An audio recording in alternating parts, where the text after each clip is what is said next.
क्या शेख हसीना को बांग्लादेश के हवाले करेगा भारत? आईसीटी से फांसी की सजा मिलने के बाद क्या होगा? नमस्कार, न्यूज़ 18 का डिजिटल प्लेटफॉर्म देख रहे हैं आप और मैं हूं आपके साथ ऋतु सिंह। बांग्लादेश के इंटरनेशनल क्राइम ट्रिब्यूनल यानी कि आईसीटी की तरफ से वहां के पूर्व प्रधानमंत्री शेख हसीना को मानवाधिकार के खिलाफ अपराध का दोषी ठहराते हुए फांसी की सजा सुनाए जाने के बाद भारत के सामने एक नई चुनौती खड़ी हो गई है।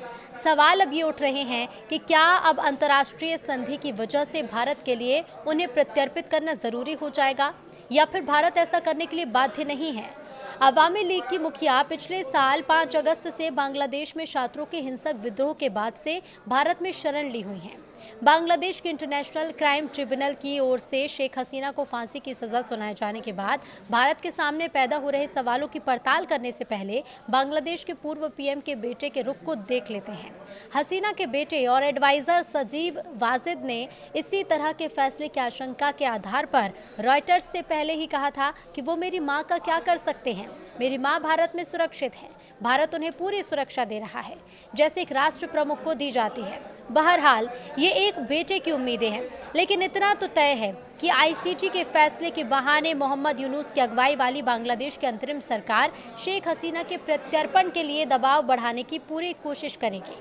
अब तक यूनुस सरकार भारत से ऐसा कह रही थी लेकिन औपचारिक अनुरोध से बचती रही है।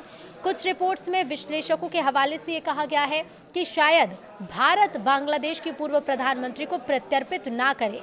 दोनों देशों के बीच 2013 में हसीना के कार्यकाल में ही एक प्रत्यर्पण संधि हुई थी, जिसमें एक प्रावधान ये भी था कि राजनीति से प्रेरित आरोप में प्रत्यर्पण का अनुरोध ठुकराया जा सकता है।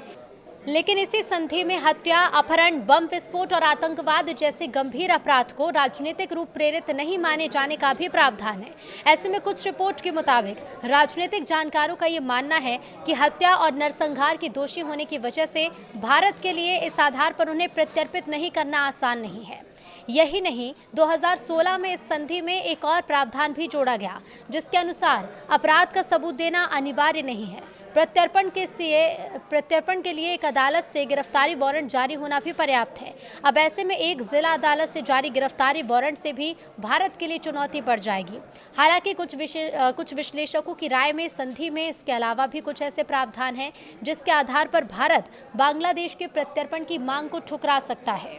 कुछ जानकारों का कहना है कि अगर आरोप न्यायिक प्रक्रिया के हित में नहीं है तो भी भारत प्रत्यर्पण से इनकार कर सकता है। यही नहीं, अगर आरोप सामाजिक अपराधों से जुड़े हैं और सीधे आपराधिक कानून के दायरे में नहीं आते हैं तो ऐसे अनुरोध को ठुकराया जा सकता है। प्रत्यर्पण के बाद शेख हसीना के साथ बांग्लादेश में बुरे बर्ताव की भी आशंका है या उन्हें वहां निष्पक्ष न्याय मिल पाना मुश्किल है।